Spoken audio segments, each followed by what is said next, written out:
Fala, meus queridos, sejam muito bem-vindos a mais um vídeo do nosso canal. É sempre uma honra e um prazer estar aqui com vocês e começando esse mês de fevereiro com uma mensagem que eu tenho certeza que vai mudar completamente o rumo daquilo que você tem pensado e imaginado para o seu ano, talvez para o seu mês, talvez para a tua semana, mas eu quero deixar algo bem marcado e de uma forma bastante profunda para que você consiga compreender que muitas das vezes nós estamos buscando as coisas certas da maneira errada ou pela motivação errada. E eu quero começar lendo com vocês o texto no livro de Filipenses, capítulo de número 4. Filipenses, capítulo de número 4, versículo de número 3. Vamos começar a partir do número 3. Filipenses, capítulo de número 4, versículo de número 3. Algumas pessoas mandaram mensagem perguntando qual é a versão de Bíblia que eu uso. Eu uso a King James, é uma das versões que eu mais gosto para poder estudar, para poder aprender um pouco mais.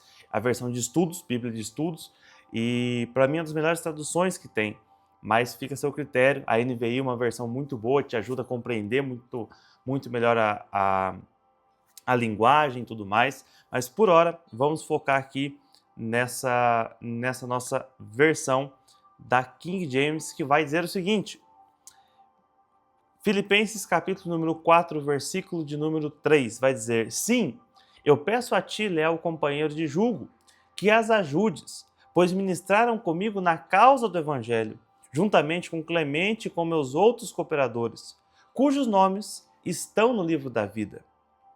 Alegrai-vos sempre no Senhor. E novamente vos afirmo, alegrai-vos, e seja a vossa amabilidade conhecida por todas as pessoas, porque breve voltará o Senhor. Não andeis ansiosos por motivo algum, pelo contrário, sejam todas as vossas solicitações declaradas na presença de Deus, por meio de oração e súplicas, com ações de graças. E a paz de Deus, que ultrapassa todo entendimento, guardará o vosso coração e os vossos pensamentos em Cristo Jesus. Eu quero ler esse texto com vocês aqui, analisar ele de forma mais profunda nessa manhã e preparando já você para esse mês de fevereiro, para essa semana que está se iniciando, de forma a entender que o apóstolo Paulo está nos dando muitas lições em um pequeno texto da Bíblia. E esse texto ele começa primeiramente me mostrando que ninguém que fez algo de livre e espontânea vontade para Deus ficou esquecido de alguma forma. Só que nós precisamos entender que tem muita gente que hoje, por meio de falar dessa questão de ser intencional e de isso, de aquilo, você tem que ser intencional, você tem que ser intencional, e networking e tudo mais, as pessoas estão se esquecendo que as experiências que elas vivem com Deus, elas não dependem de networking, ela não depende de algo fora da curva. As experiências que elas tiveram com Deus são únicas e ao compartilhar essas experiências únicas, isso é mais do que o suficiente para que as pessoas já consigam enxergar o que Deus fez em você e passar a acreditar nele de uma forma diferente. O que nós precisamos entender é que os discípulos dessa época, os cristãos desse tempo, eles não tinham curso de oratória, eles não tinham um preparo extraordinário, eles simplesmente estavam compartilhando aquilo que eles viviam com Deus no dia a dia.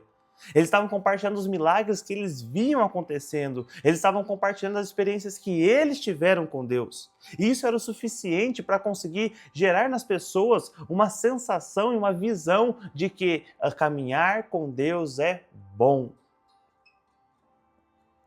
Só que hoje nós nos perdemos um pouco porque nós acreditamos que se não tiver palco, se não tiver luzes, se não tiver isso, se não tiver aquilo, não é o suficiente. E é muito bom ter tudo isso. E nós devemos sim buscar cada vez melhorar as coisas mais, mas o que eu quero dizer para você é que o que vai impactar as pessoas não é a sua capacidade, mas sim o testemunho que você está gerando. Só que o testemunho ele não pode ser simplesmente inventado ou criado, um testemunho precisa ser vivido. E a pergunta que eu quero fazer para você é: qual foi a última vez que você viveu uma experiência verdadeira com Deus? Qual foi a última vez em que você estava diante de uma situação em que não havia mais como sair, você falou assim: só Deus para me tirar disso daqui, e a mão dele se moveu sobre você? Talvez faça muito tempo. E talvez você olhe e fale, Daniel, não tem nada que eu tenha vivido nesses últimos tempos. E a verdade é que às vezes você até viveu, mas está tão acelerado, tão preocupado com tanta coisa, que não se deu conta de que você viveu uma experiência com Deus. E o que me chama a atenção nesse texto é porque o apóstolo Paulo, ele está dizendo o seguinte: essas pessoas que eu estou pedindo para que você ajude elas estiveram comigo. Elas passaram pela trincheira junto comigo.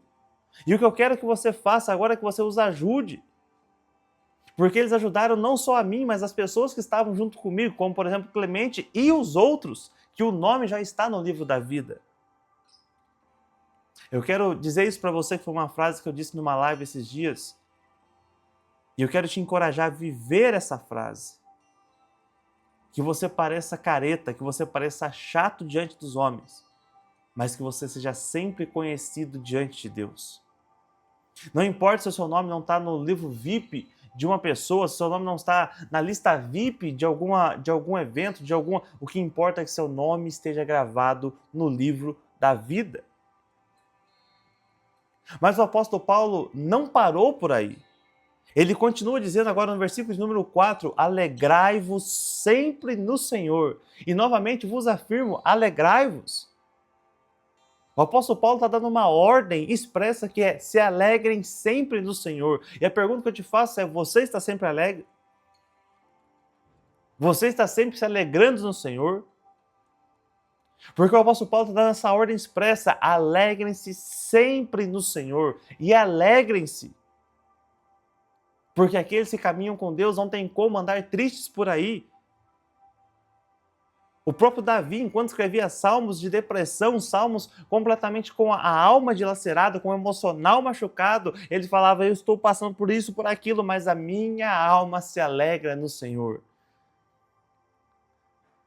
Para você que está entrando nesse mês novo, eu quero dizer para você, nesse novo mês de fevereiro, você precisa abrir os teus olhos para se alegrar mais no Senhor. Só que o apóstolo Paulo ainda vai dar uma próxima direção. Ele vai dizer, seja a vossa amabilidade conhecida por todas as pessoas. Aí eu te pergunto, tem como uma pessoa que se alegra no Senhor não ser uma pessoa amável? Tem como uma pessoa que é alegre no Senhor não ser uma pessoa que ao olhar para ela você veja a face de Cristo refletido nela? Quando nós entendemos isso, nós entendemos que às vezes nós queremos alcançar algumas coisas sem antes passar pela base de outras. Não tem como me tornar uma pessoa amável se eu não tenho a capacidade de me alegrar em Deus, que é o meu Salvador. Quando eu me alegro em Deus, eu consigo agora ter a capacidade de me tornar uma pessoa amável. Só que ele não para por aí, porque ele vai dizer, breve voltará o Senhor.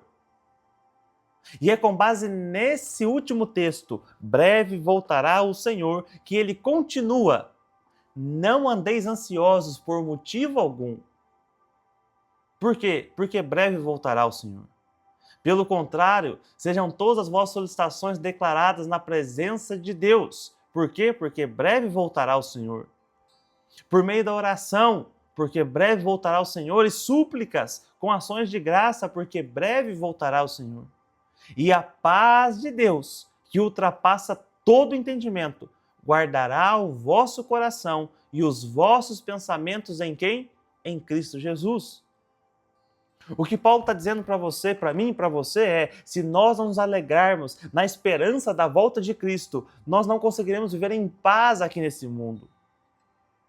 O que o apóstolo Paulo está nos dizendo é, enquanto vocês se alegrarem na volta de Cristo, enquanto os olhos de vocês estiverem nos céus, vocês viverão com paz e com alegria aqui nessa terra. E é muito lindo você ver pessoas tirando códigos bíblicos para prosperidade, para você conseguir viver bem. E eu não estou dizendo que é errado você viver isso. Não estou dizendo que é errado você buscar a prosperidade material. Mas o que eu estou dizendo para você é, ainda que você busque a prosperidade material, ainda que você busque as coisas dessa terra, os teus olhos precisam estar fixos no céu, porque a única coisa que vai te deixar feliz aqui neste mundo, a única coisa que vai tirar a ansiedade do teu coração, a única coisa que vai te dar capacidade física, emocional e espiritual de suportar as lutas desse mundo é uma única certeza separada por 2 pontos em toda a fala de Paulo, que é: breve voltará o Senhor. Em algum momento parece que nós nos esquecemos de que a maior promessa de Deus para nós na Bíblia não é uma casa grande, um carro esportivo ou qualquer outra coisa. Eu não estou dizendo, mais uma vez, repito, que é errado cada uma dessas coisas, mas a maior promessa de toda a Bíblia, que está desde o princípio até o último capítulo da Bíblia, é sempre o mesmo: Jesus voltará e nós viveremos no céu. Essa é a maior promessa que existe em toda a Bíblia. Eu e você, nós vamos morar no céu, nós vamos nos encontrar no céu, e o céu é a maior promessa de Deus para nós, porque quando nós falamos do céu, nós lembramos de que houve um Salvador que deu a sua vida por nós, e por meio dele, agora nós temos acesso à vida eterna. Talvez o seu mês de fevereiro tenha começado com uma notícia que você não esperava. Talvez começou com uma notícia ruim, talvez tenha começado com uma situação que você não esperava. Mas o que eu quero dizer para você e te convidar a viver é: coloque os teus olhos no céu. Coloque os teus olhos naquilo que realmente importa. Daniel, mas a minha vida está tudo bem, então coloque os teus olhos no céu. Mas não deixe de viver, de ansiar por este momento, em que um dia a trombeta tocará, os céus se abrirão e eu e você iremos encontrar com o nosso amado Salvador. O que eu quero dizer para você é: esse mundo só será pesado se você estiver preocupado demais em tornar ele o lugar da sua habitação. O lugar da sua habitação não é aqui, o lugar da sua habitação é lá. É com ele, é junto dele. Por isso eu quero te deixar uma mensagem aqui no final desse vídeo, que é: não ouse faltar no céu. Eu quero te encontrar lá. Eu quero que quando nós cheguemos lá, eu veja o teu nome escrito no livro da vida, com letras de sangue, sangue puro do Cordeiro. E talvez você tenha caído nesse vídeo e você fala: Daniel, mas eu não sei como eu vou ter meu nome escrito lá. E talvez esse seja o primeiro vídeo meu que você esteja vendo, talvez seja outro, mas eu quero te fazer um convite nesse momento. Se você talvez nunca tenha feito essa oração, eu quero que você coloque nesse momento a sua mão sobre o coração. E com os teus olhos fechados, aí onde você estiver, eu quero que você repita essa oração comigo. Senhor Jesus, hoje eu quero te entregar a minha vida. E eu quero declarar para o mundo inteiro ouvir, para o céu ouvir, para o inferno ouvir, de que eu sou teu filho. Eu quero declarar, Jesus, que tu és o meu único e suficiente Salvador. E eu quero declarar nesta manhã, Jesus, que a minha vida é tua. Escreve o meu nome no livro da vida. Limpa e apaga todos os meus pecados e me faz viver uma vida olhando sempre para o céu. Senhor Jesus, eu te entrego hoje a minha vida e declaro que tu és a razão da minha existência e em tudo o que eu fizer. E eu recebo nesta manhã, nesse dia, a paz que excede todo entendimento, que vem de caminhar contigo e viver uma vida inteira ao teu lado. Assim eu oro e já te agradeço pelo teu santo nome. Amém e amém. Meus queridos, que você possa sair hoje, nessa segunda-feira, início de mês, desse vídeo com a certeza de que para viver a paz que excede todo entendimento, você precisa almejar e desejar o céu. Porque quando você entender que o céu é a tua morada, que o céu é o lugar para onde você irá, para onde nós iremos, quando o céu for real, for um desejo e um anseio real da tua vida, você experimentará a paz que excede todo entendimento. Quando você se alegrar no Senhor, não haverá ansiedade, não haverá medo, não haverá culpa que vá te alcançar. E mais uma vez eu te digo, talvez nós nunca nos encontremos aqui nesse mundo, mas eu espero que você não falte no céu, porque Jesus te ama e Ele se importa com você. Que Deus te abençoe, um excelente dia, um excelente mês debaixo da bênção de Deus, em o nome de Jesus, e até o nosso próximo devocional. Deus te abençoe.